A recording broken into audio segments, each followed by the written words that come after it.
Hey guys, kumusta mong tanan?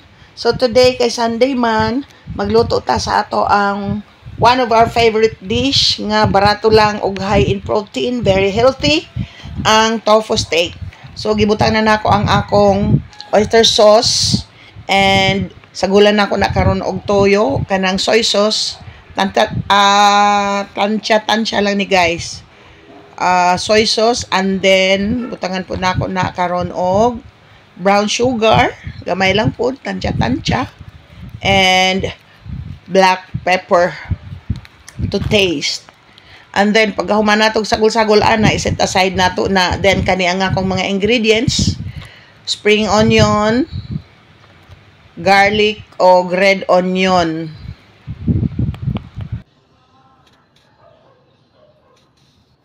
So, mo ni ang atong tokwa or tofu, 150 grams. Mapalit na sa merkado or sa palengke. 30 pesos lang na ang presyo ana. And then hiwa-hiwaon nato according sa ato ang desired nga shape. Ako kay square lang tapos 2 centimeters man lang siguro ang kabaga ana para dili kaayo siya nipis, dili pud siya tantong baga. And then pagkahuman ato nang iprito karon. So magpainit ta ang atong karahay.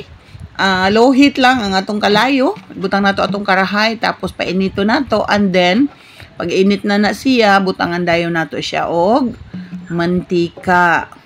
Remember guys, pwede natong gamiton nga mantika kanang coconut oil o kanang uban pa nga oil pero mas healthy ang coconut oil kung naamoy olive oil, much better. Pero ako coconut oil lang kay dili kay mahal.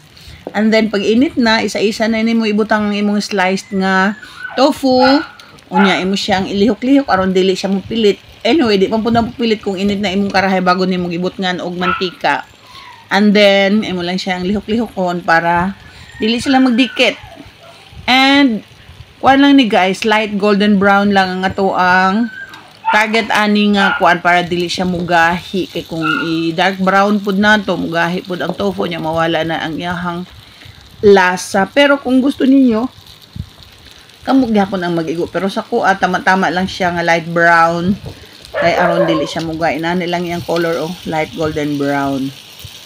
And then baliktaron hinay-hinayon lang para dili malata kay ang tofu manggod guys medyo humok na siya. So hinay-hinayon lang aron dili malata. Tapos yan iset aside usa butang sa sudlanan iset aside pagkahuman didto sa ato ang the same pan nga gipritohan sa tofu, gisahon na nato ang atong ahos or garlic. And then pag mugawas ng aroma sa ahos, masimot na nimo ibutang na pud dayon nimo ang imong sibuyas bombay at ang red onion. Tapos pag medyo mura na siya glass ang red onion, mura na bitaw siya clear. Tagol na pud nato tong ato ang spring onion or sibuyas dahon. Pagkahuman na imo lang tanug-tanugon or pwede mo ukayon sa imuhang kahoy nga luwag aron magsagol sila. And then ibubo na dayon nimo tong imong concoction katong imong gisagol nga oyster sauce, soy sauce, sugar og black pepper. And then ibuhos nimo sa ibabaw sa imuhang giprito nga tofu. Pwede sa isagol-sagol dito pero aron dili sila mga buak-buak. Bubo nimo ni slowly lang nimo i-mix. So mo na ang ato ang finished product na tofu steak guys. Enjoy. Then, i-plating sa nato guys, bago nato enjoy yun. I-plating nato, get your favorite plate. And, parisan nimo sa imuhang beverage. Pwede bisag unsang klase ng beverage, basta healthy.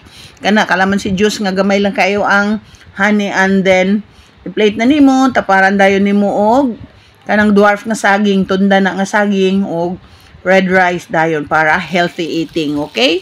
Thank you so much. And guys, if you love what I do, please follow me. Follow this account sa TikTok. O sa ako ang YouTube, Lilian Lara Vlogs. O sa ako ang Facebook, Lilian Espinosa Lara. And huwag kalimutan din na i-puso or i-heart or i-like ang ako mga videos. And mag-comment mo guys kung sa inyo hang gustong i-comment o kung gusto po mo ma-shout out mo sa sunod video. And kindly share or copy link ni nga video. Okay, mo lang to guys. Ayaw kalimot nga stay positive, eat healthy, maintain happy life, continue praying for the things that you desire. And also, put God first. Do not forget the 2 great commandments. Number 1 said, love the Lord with all your heart, with all your mind, with all your soul, and with all your strength. Ug ang ikaduha, nag-ingon nga, higugmaang imong isig katawo sama sa paghigugma nako kaninyo. So, mao lang to guys. Stay positive in everything. Give thanks to the Lord, for this is the will of the Father in Christ Jesus. Thank you very much. To God be the glory. Bye-bye.